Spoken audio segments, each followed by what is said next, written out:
CTV News at 5 with Tony Ryma and Rick Wyman with weather. Good evening and welcome to CTV News at 6. I'm Tony Ryma. So glad you're with us on this Wednesday. 2 pedestrians were killed in 2 separate collisions this morning in Greater Sudbury. CTV's Angela Gemmell reports.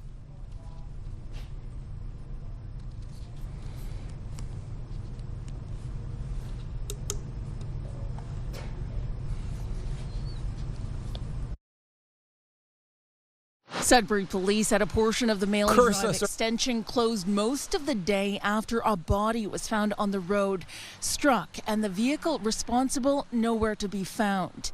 It was the second fatal collision involving a pedestrian within an hour and a half. We have a tragic loss of life, and it's very important that the police and the coroner, we do our job and we do it right, because the results are important. The first happened here around 4:40 this morning. The driver involved in this collision remained on the scene. The victim died of their injuries in hospital. The identity of that individual is not going to be released at this time, just in order to protect the privacy of the family that are involved in this tragic incident.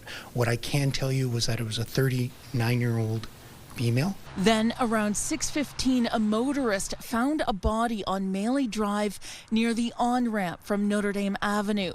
That victim was pronounced deceased at the scene. The vehicle in that situation left the scene, but later contacted police, and police are now following up to find out the circumstances on how that incident took place. Norman was not able to provide details on the victim or their identity.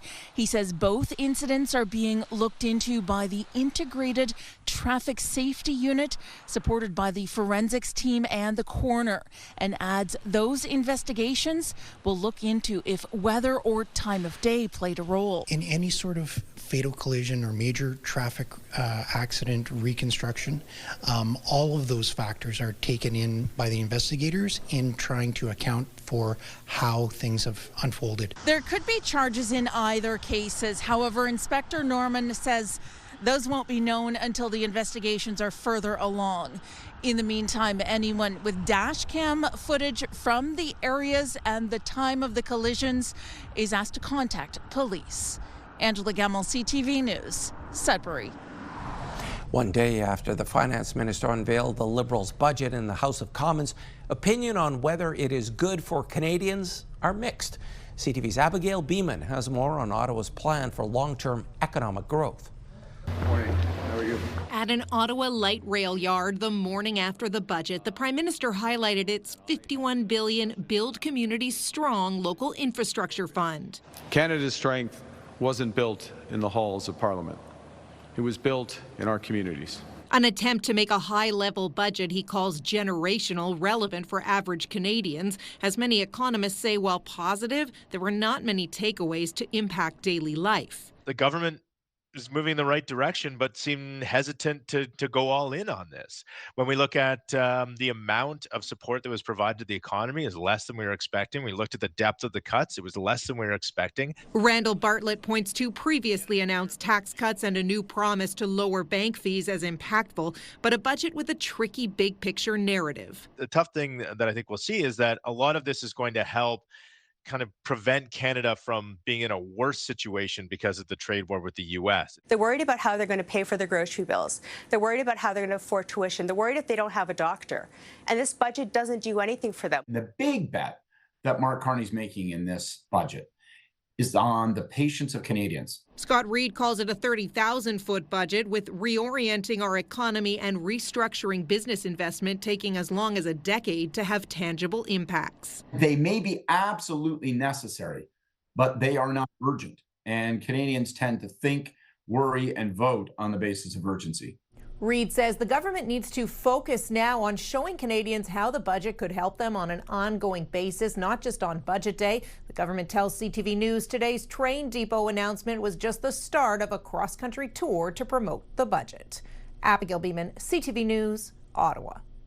The natural resources sector is a big employer in the Northeast, and while some are calling yesterday's news from Parliament Hill a big win, others are taking a more cautious approach.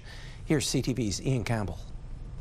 The Mining Association of Canada is applauding measures unveiled in the budget, specifically those they say will accelerate investments and make them more competitive. This is a big flashing light on Canada saying, yeah, we're here and we can deliver. Among the highlights they're focused on, $2 billion over 5 years to create a critical minerals sovereign fund, expanding the eligibility for the critical mineral exploration tax credit to include 12 new minerals, and almost $372 million towards a first and last mile fund that would support the development of critical minerals projects and supply chains. In this era of trade wars and economic uncertainty, Grattan says the Prime Minister appears to be banking on natural resources. I know that Europe would like to wean itself off. They import a lot of nickel from Russia. Why don't they import it from us instead? We produce a lot of nickel in Sudbury and in Canada generally. It's hard to be too optimistic right now. That said, there were some measures in the budget today that will offer some relief. Derek Nybor represents the Forest Products Association of Canada, an industry that has been hit hard as of late. With softwood lumber duties at 45%, a soft market in the U.S., and 2,000 layoffs across Canada in the last few weeks, the feeling is more needs to be done. They're welcoming commitments to address regulatory duplication between the federal and provincial governments and the inclusion of investment tax credits for biomass projects.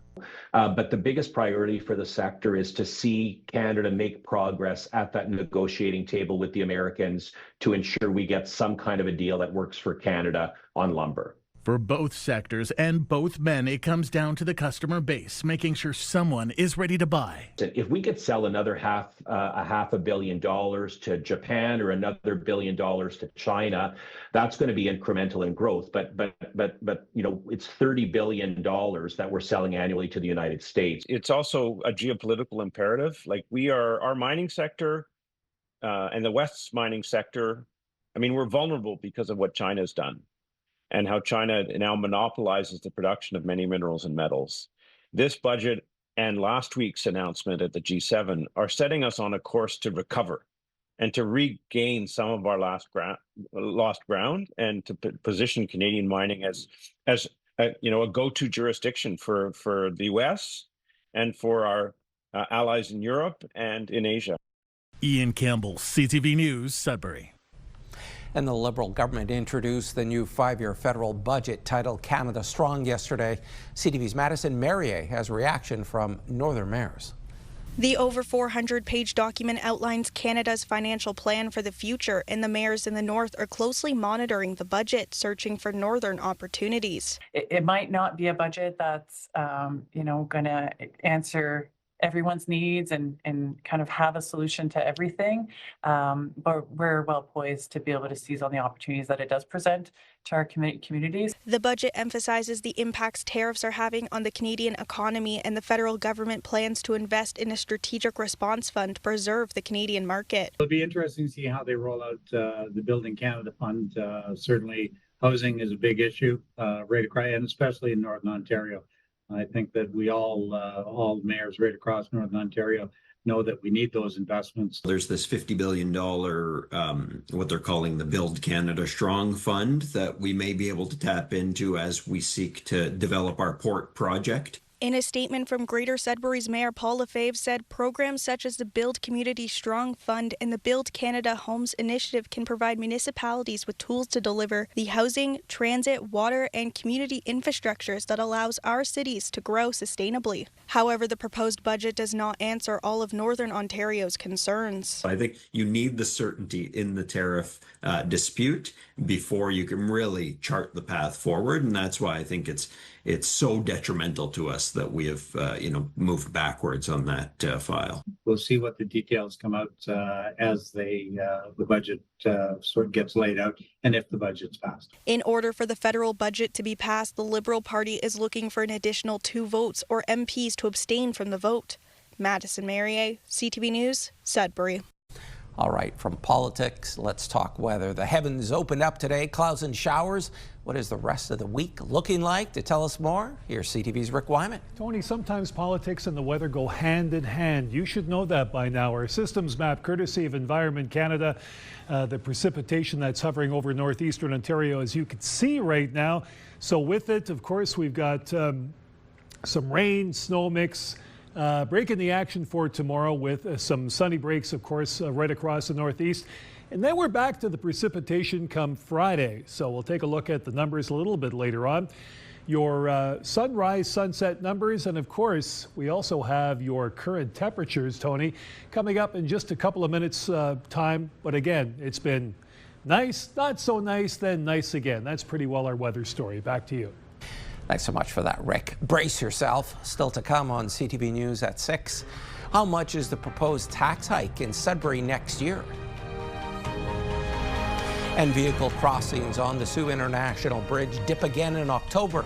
How much was the drop?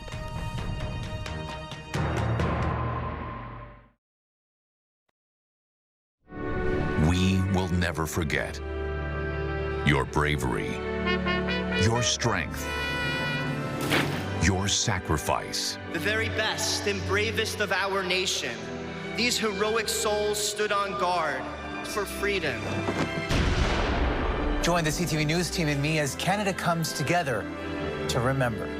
Remembrance Day 2025, Tuesday morning at 10 Eastern, 7 Pacific on CTV.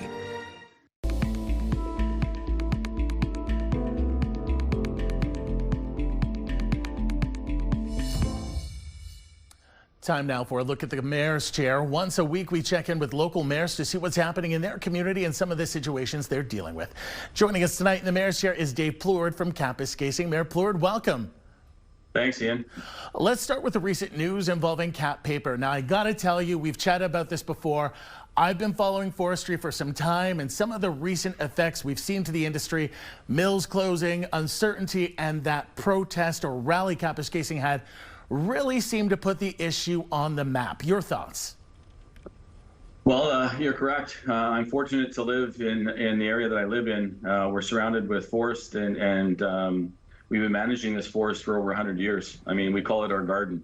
And so, you know, we happen to live in the best area to cultivate that forest and produces the best lumber in the world, quite frankly. So it's really important that we continue down the road of producing lumber, and Cap Paper fits right in there, because you cannot cut the lumber required to build all the homes required unless you have somewhere to send your byproducts, which is chips and the sawdust that come from the sawing of those logs.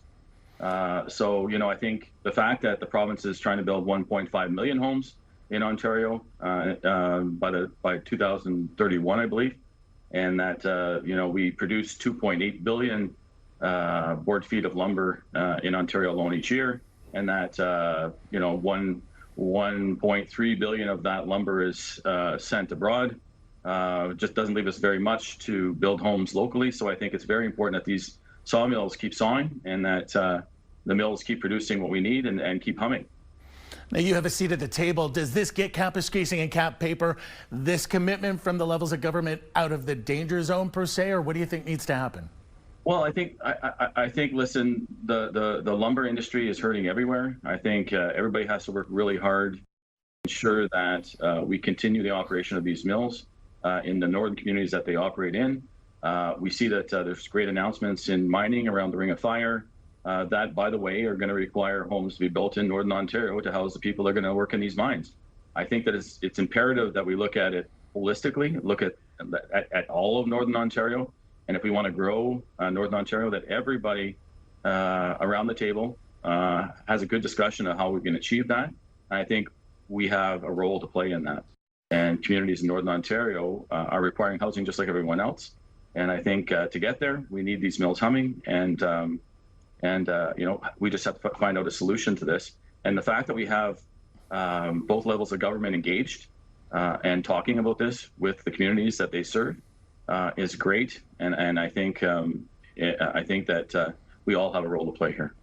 I was also struck by that recent video Kapuskasing made for its social media feeds. I mean, it's a passionate video about civic pride, and we'll show a little bit about it for the audience.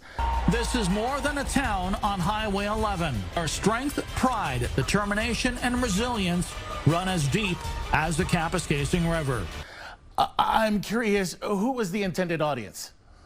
Well, I think the intended audience was for ourselves mainly, to pick us up, to make us realize that, you know, when we're down and out, you know, we can't give up. We got to keep fighting, and you know, just make sure that our voices are heard, and that you know, we managed to come out of this, and to be here another day. And I think that it's imperative that we keep working towards that, and ensure that we don't quit. And I certainly won't, and I know that the people around me won't, and that we just keep on fighting. There's going to be a lot to watch from Kapuskasing over the next little bit for sure. Mayor Plourde, thank you for joining us. Thank you very much, Ian, for your time. That's Mayor Dave Plourde from Kapuskasing. Thanks, Ian. The City of Greater Sudbury has started its 2026-2027 budget deliberations, presenting an early estimate on what taxpayers can expect.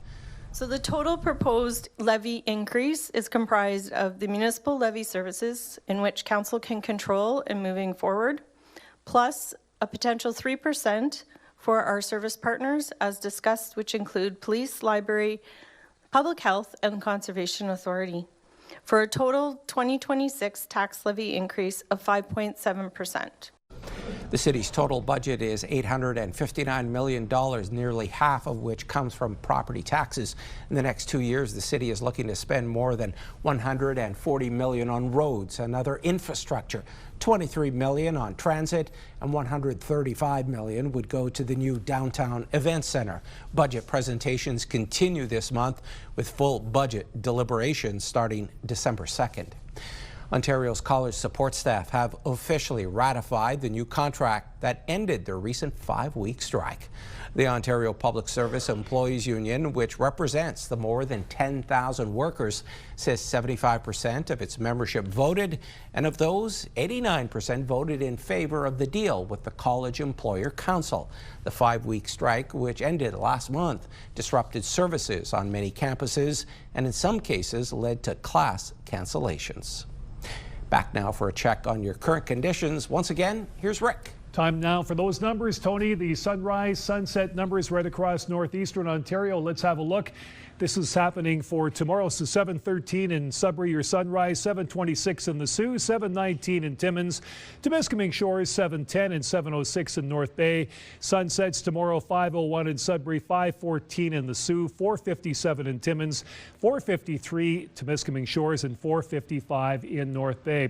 Current temperatures now as we take a look at what's happening in Moosonee. 1, mainly cloudy. Cochrane, mainly cloudy. Timmins, mainly cloudy as well. Kapuskasing, mainly cloudy. Chapleau, some light precipitation at 1. Wawa, mainly cloudy as well.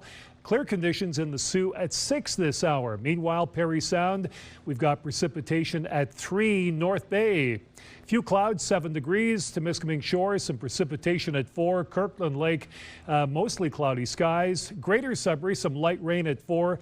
Espanola 4. Elliott Lake 4. And Gore Bay 6 on beautiful Manitoulin Island. We'll take a look at the 7-day forecast and our pick of the day coming up, Tony, in just a couple of minutes. Thanks for that, Rick. One day after the federal budget, next on CTV News at 6. The Ford government provides reaction and tees up the fall economic statement tomorrow. And a bill proposed by Northern MPPs is defeated at Queen's Park.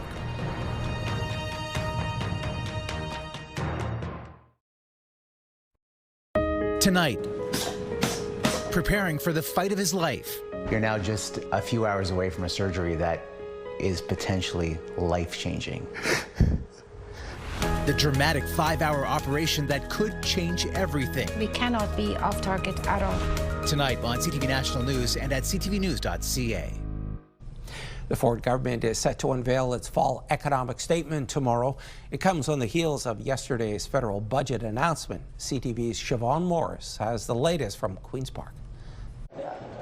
Making final adjustments on his own fiscal update, Ontario's finance minister underwhelmed by the federal budget. Less transformational, it's more tinkering. It lacks some ambition. Peter Bethlen-Falvey is glad to see a tax cut for first-time buyers on new homes up to $1 million that Ontario will match. But he wanted a commitment to Ontario's priorities. Large-scale nuclear, the Ring of Fire, the 401 tunneling. These things are really important to creating jobs, getting shovels in the ground, The attachment to a tunnel for cars in transit under the 401 baffles opposition leaders. What worries me is this government could be pouring more money into a fiscally stupid project instead of actually investing in building homes that people can afford. Marit Stiles wants less preoccupation with the pie-in-the-sky tunnel and more answers to the question, what is your plan to create jobs now, to save the jobs that people are losing in forestry, in auto? With youth unemployment especially high. We want to see programs that will actually help young people get their first job and actually help Ontario businesses as well. Colleges and universities will have to deal with a dramatic cut to the number of student visas in the federal budget. It's probably the right sizing that had to be done. Post-secondary institutions had leaned on the higher fees international students pay to balance their books.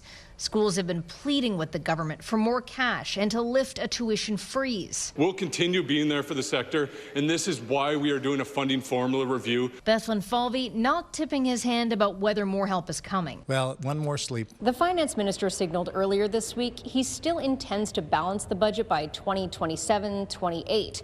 The province finished last fiscal year $1 billion in the hole, far better than expected, but that was before the weight of tariffs really set in. At Queen's Park, Siobhan Morris, CTV News. A new bill that was introduced by Northern members of Provincial Parliament in June to make Highways 11 and 17 safer was voted down in the legislature Monday. Mushkegowuk James Bay MPP Guy Bourgouin says the main points of the bill came directly from constituents who voiced their concerns at town hall meetings. Bourgouin says the bill was calling for scale and inspection stations to operate for at least 12 hours daily. It also requested mandatory testing of commercial truck drivers by provincially certified examiners, the hiring of more OPP officers, and the return of maintenance of the two highways to the MTO. Bourgouin says it made no sense to vote the bill down. I see this in the House often. If it's the colors the problem, make it blue. If you don't like some of it, at least grab some of this stuff and bring it to your own bill. Because at the end of the day, it's about people's safety. It's not about political points. It's about people's safety. All my bills I brought forward, it was all about people's safety. And yet they voted down every single one. Bourgouin says without a Northern Highway 11 and 17 Safety Act, the threat of more highway closures and deaths continues.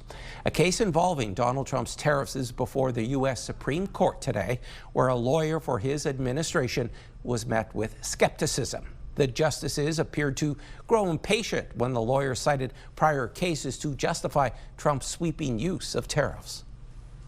And none of those cases talked about it as conferring tariff authority. I understood you to be citing McGoldrick and Gibbons in those cases just to show that it's possible to say that regulating commerce includes the power to tariff. I think our argument goes a bit further than that as an interpretive matter, because if you look at that history, the history of delegation... Could you just answer the justice's question? Trump claims the International Emergency Economic Powers Act gives him authority to impose tariffs, including some of the ones on Canada. Lower courts have disagreed. This marks a major test of Trump's presidential powers. But even if the Supreme Court were to strike down Trump's tariffs, there's no guarantee Canada will see immediate benefits. I think there's some expectation that the president has many tools in his toolbox. So even if this tariff law was stricken down, we might have to play a little bit of whack-a-mole because there's other tools in the tool belt that the U.S. administration could use.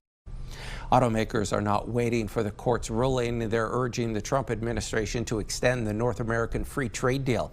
General Motors, Tesla, Toyota, and Ford say the deal plays a key role in supporting jobs and supply chains across the industry. The comments were made ahead of the 2026 formal review of the United States-Mexico-Canada agreement. A group representing the Detroit 3 automakers said the agreement enables automakers operating in the U.S. to compete globally. Cross-border traffic was down again last month on the Soo International Bridge. One-way crossings slipped 23% compared to the same month last year. The two categories with the biggest dips were full-fare passenger cars and commuter fare vehicles. They saw 25% and 22% drops last month. It's been a common theme in 2025, where most months have seen declining numbers. And there's more news still ahead, but first, here's your full weather forecast with Rick. Here we go, Tony. We're settling into this evening right now with precipitation, the chance of showers or flurries, and some cooler temperatures. Let's have a look at our forecast radar right now. That system that, well, annoyed us for today is moving out, and of course we'll have some nicer weather for tomorrow, but that precipitation returns by Friday. This is what it's going to look like by supper time on Friday, according to Environment Canada. We'll keep an eye on that. Pretty well chance of sleet right across the northeast.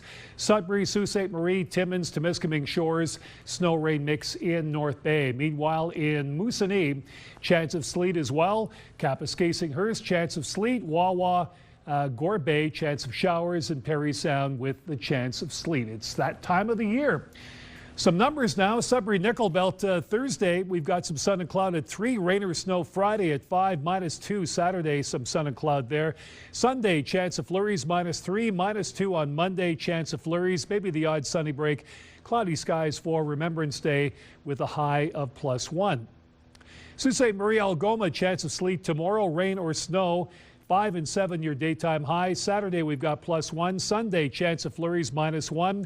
1 on Monday with the cloud cover and some cloudy skies on Tuesday for Remembrance Day in the Sioux and Algoma. Your daytime high around 4 degrees. Timmins, Cochrane, Kapuskasing, sunshine and +1 for tomorrow. Periods of snow on Friday at 3. -6 for a couple of days, Saturday and Sunday with the sun and cloud. Monday, chance of flurries at -3. And Tuesday, some cloud cover for Remembrance Day with a high of 1. Normally at this time of the year, you should be looking at about 3 or 4 degrees, pretty well right across the northeast. Temiskaming Shores and Kirkland Lake, sunshine for tomorrow at 2. Periods of rain or snow. 5 degrees your expected high. Saturday, some sun and cloud, -3. Sunday, we've got the chance of flurries at -3 once again. -2 on Monday, chance of flurries. Cloud cover, Remembrance Day, but some chilly nights coming up in the area. Just like Timmins, we've got -4 one night, -9, then -11, back down to it's all over the road. And of course, by next Tuesday and Wednesday, your overnight lows will be -3. So again, that variation in temperatures. North Bay, West Nipissing. We've got 2 degrees and sunshine for tomorrow. Rain snow mix on Friday at 5. -2 Saturday, some sun and cloud, and the chance of flurries Sunday and Monday. 40% Sunday and 30% Monday. -3, -2 your highs.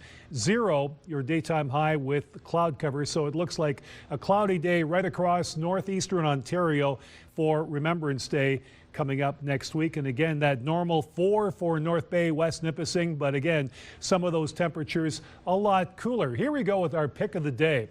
Let's have a look now. Leanna sent this in from Shigwinda on beautiful Manitoulin Island. Beautiful reflection of the moon just off the water. That's the way we like it on the island. And Leanna, thank you so much for that pick. Perhaps your pick could be on tomorrow at this same time.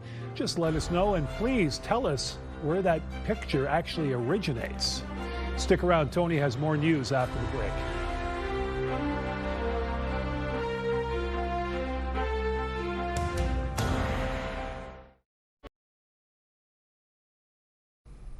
A North Bay resident has lost $250,000 in a fraud scam. Provincial police are warning the public about a surge in fraudulent scams in the area, including cryptocurrency and gift card schemes, online seller fraud, and romance scams. They warn these crimes are becoming more sophisticated and emotionally manipulative. They say people should be alert when using social media and messaging apps and check for fraudulent emails and websites. If the deal sounds too good to be true, it probably is. Police say you should never send money or gift card codes to someone you haven't met. Verify online vendors before sending deposits and avoid clicking on suspicious links in emails or on untrusted websites. We have a story right now about a 60-year-old disabled and homeless woman who has been living in a tent since April. Outreach workers in Sudbury confirm it's just one demographic they are seeing more of, living outdoors in encampments. CTV's Alan Everson reports. 60-year-old Christine Robert crawls into her collapsed tent in the pouring rain to get some mitts and dry socks.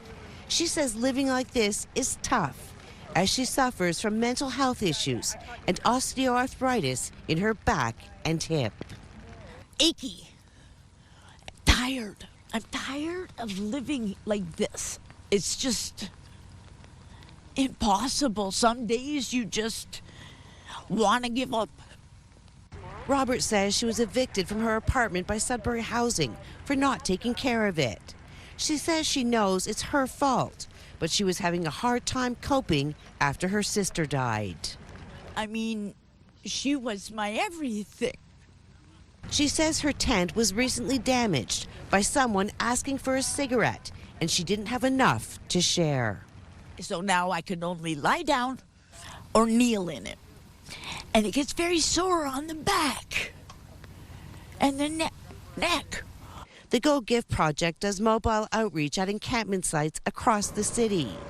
The charity says there's been a steady increase in homelessness, with more youth and seniors now living outdoors. So there are a lot of factors. With the economy, people are unable to afford housing and food at the same time. So some are making those sacrifices. And then there are youth that are being aged out of the foster care system, and they're ending up on the streets as well. Robert said she's working with client navigators to try and find a warm place with a bed to live. In the meantime, she'll continue living in her tent, a situation she calls scary and unbearable. Alan Everson, CTV News, Sudbury. A new report funded by the federal government is revealing a sexual assault survivor's location in Canada can dramatically affect their chances of receiving justice. CTV's Lindsay Alick has more. Does geography impact access to justice? Is a 131-page report from She Matters, looking at the factors limiting access to forensic evidence collection in the Yukon, Northern BC, and Northern Ontario in sexual assault cases. We wanted to not only highlight the inability for survivors to equally access forensic evidence collection in their home community, specifically for folks in northern, rural, and remote communities, but also to touch upon their ability to access support services as well. He says the first recommendation is to start with training, specifically mandating trauma-wise and culturally safe training for all first responders. Not only having the access to the exams, but also having timely access.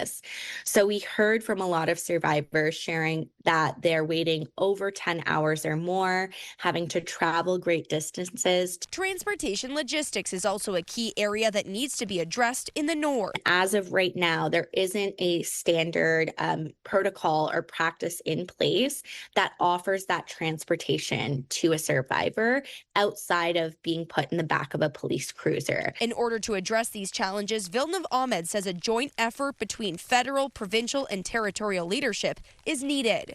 What we are hoping to see through the release of a second report from our organization on the topic of accessibility is really ownership of the issue and accountability. Villeneuve Ahmed says she understands the report is quite lengthy. So in order to make it accessible, the group has created a 4-part podcast series that features direct stories from the 62 participants who are survivors and providers. Lindsay Alick, CTV News, Sudbury. A new counseling service for men is now available in Ontario. It's called the Men's Counseling Link. That story from CTV's Lydia Chubak. Family Service Ontario has just launched the Men's Counseling Link, and the Timmins Family Counseling Centre is offering the service. Since we're already serving men and having really a specific program for men and giving them those services that are free is just kind of that complementary to what we were already doing. To get access to the Men's Counseling Link, dial 211 and get connected immediately to someone who can help. If it's a crisis, they'll connect them with a therapist who will be speaking to them right away. Otherwise, they'll book them into that first appointment in the family service agency. So now there's at least having some services that are covered by the ministry.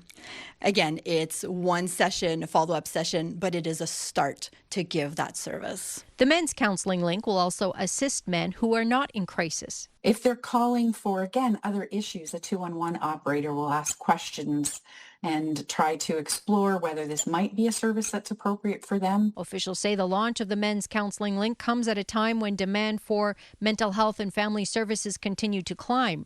Regardless of the situation, they add, those calling just need to want to do better for themselves and their families. Lydia Chubak, CTV News, Timmins. A step towards reconciliation is what Northeastern Ontario Family and Children's Services is calling a transfer of property in Kirkland Lake. The organization has transferred the property on Government Road to Keepers of the Circle, an Indigenous organization that fills services gaps for Indigenous women and their families. The executive director of the not-for-profit says the space will create opportunities for Indigenous women and 2S LGBTQIA+ members of the community. Officials with Public Health Sudbury and District say flu season is here.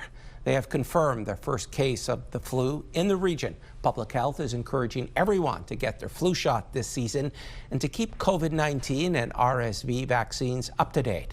If you do catch the flu, they recommend you stay home until your symptoms have been improving for 24 hours and you no longer have a fever. They recommend wearing a mask if you have to go out and avoid settings where you pose a high risk to others, like long-term care homes and hospitals.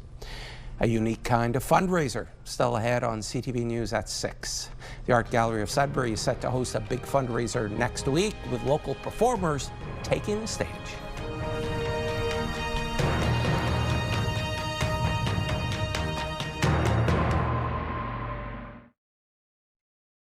The circus is coming to town. Cirque d'Hiver is going to be in Sudbury next week at the Caruso Club. It's to help raise money for the Art Gallery of Sudbury. And to tell us more, Susan Levike now joins us. So nice to see you again. Nice to see you too, Tony. Thank you for inviting me. Are you and the team ready for the event next week? We are. We are expecting approximately 300 guests. There will be 11 performers. Pretty exciting. Everything from circus arts to dance groups to gymnastics groups. We'll have a stilt walker, a unicyclist, all kinds of really cool things. It's amazing that you could fit all of that in at the Caruso Club? Absolutely. We're going to be using the stage. I know they've run this event once before and they used the floor, but this year they'll be using the stage. So. And are all the performers local, or do you have out-of-town performers? They're all local performers, which is great. So Claire's School of Dance, Spotlight Dance Company, Gym Zone, Chris Terrio, Cassandra Bazinet, Yes Theater will be there, all kinds of really cool people. Sounds like a fun evening. How much money are you looking to raise? Any idea? Well, I mean, as a fundraiser, you'd always like to raise more money. We're shooting for $50,000. That would be a nice goal to have. So we talked about the performance acts, but you also have dinner too. That's included. Absolutely. So for $200 for your ticket, you're getting a wonderful meal from the Caruso Club. I can tell you we're having chicken breast and vegetables and a nice dessert, and the wine will be sponsored by Global Payments. Some people may or may not know, right now you're in a temporary location. When do you move into your permanent home? Any idea? So right now we're at 172 Elgin, that's our gift shop, and 174 Elgin, that's our exhibition space. We will be there until probably the end of 2027. That's when we move into our new space at the Cultural Hub at Tom Davies Square. Susan, so nice to see you again. Good luck with the event. Thank you very much. And if you need to get some more tickets, go to www.artsudbury.org. Susan Levike was our guest, and to find out more about the event, head to artsudbury.org. Young hockey players in Sault Ste. Marie shared the ice with some NHL veterans. The special guests joined 85 students from the Algoma District School Board's Hockey Canada Skills Academy. CTV's Corey Nordstrom has more. It's a special day for the kids in the Algoma District School Board's Hockey Canada Skills Academy as they're sharing the ice with former NHLers. Danny Lambert from Wawa was among those lacing them up. After going undrafted in junior and the pros, he eventually played over 500 games in the NHL. If they have questions, how to position yourself hockey-wise in a situation, anything like that I can help, or even my story about not giving up, never stop believing in yourself. Stuff like that is very important to share with these young kids. It's a great opportunity and chance to be playing with them out there. You know, you learn a lot, not just from listening to them play, but seeing them how they play on the ice and seeing how they work around issues and when they get chances and what they do. In previous years, Academy students would go on the road to watch a hockey game together. This year, they get the the best of both worlds. The 85 kids take part in an outdoor tournament before an evening at the GFL Memorial Gardens. They get to play instead of watch a game, and we invited some special guests, and we're going to have a lunch together and then go watch a Greyhound game that features one of our alumni from the Hockey Academy who got drafted by Toronto Maple Leafs this year, Rylan Fellinger. It's the 8th year of the Academy, where students in grades 7 to 10 have ice time at least twice per week and designated training time otherwise, in addition to their usual schoolwork. We get to leave school a little bit early, go to the rink, which is fun, like the atmosphere on the bus, and then getting to school, hopping on the ice. I think it's awesome. I think it's pretty cool because I really like hockey, and school and hockey is like a good combination, and I like working on my shot, and sometimes I don't get the opportunity to do that in a practice. The students also had a Q&A session with the former pros, as Lambert was joined by Jeremy Stevenson and Jeff Toms. The message they aimed at teaching the kids that being a good person will make them a better hockey player. Corey Nordstrom, CTV News, Sault Ste. Marie. And one Northern OHL team is going to hit the ice this evening. The Sioux Greyhounds are fired up to host the Flint Firebirds at GFL Memorial Gardens. The Greyhounds are sitting 6 points ahead of the Firebirds in the West Division. Game time is 7:07. Tomorrow night, the Sudbury Wolves are on the road. They'll take on division rivals, the Barrie Colts. The Colts are looking to catch the top 3 in the East, while the Wolves are working to climb out of the basement. Game time is 7 p.m. Marlee Matlin has some new hardware, and Adam Sandler has been making people laugh for 35 years. David Daniel has those stories in tonight's Hollywood Report. I wanted to work hard and make them happy at home, and that's all I wanted out of it. He's been doing that for 35 years, and AARP has noticed. Adam Sandler is this year's Career Achievement honoree at the Movies for Grown-Ups Awards with AARP. He'll be honored at the annual ceremony January 10th in Beverly Hills. I was looking for the right way to say it, and you just came right out and said it. The Gotham Awards are saying it. Kate Hudson and Hugh Jackman capture Neil Diamond's music in Song Sung Blue. They're set to receive the inaugural Gotham musical tribute at the 35th annual Gotham Film Awards ceremony December 1st in New York. The film opens in theaters December 25th. I am so proud that she and her family are our family. And I am so proud to say to you that Marlee Matlin is going to receive this award. Marlee? Marlee Matlin received the inaugural Icon Award at this year's Media Access Awards, which honor disability inclusion in front of and behind the camera. Matlin's longtime friend Henry Winkler presented the trophy. The 2025 Media Access Awards with Easter Seals premieres tonight on the PBS app and on PBS stations across the U.S. November 15th. In Hollywood, I'm David Daniel.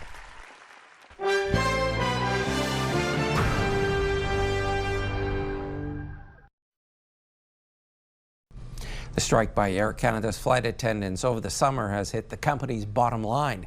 BNN Bloomberg's Marilla Fernandez has more on that. Air Canada is reporting a 5% drop in its revenue in its latest quarter. When 10,000 flight attendants went on strike in August, the airline had to cancel 3,000 flights. It cost the carrier $375 million. Just reimbursing customers came to $90 million.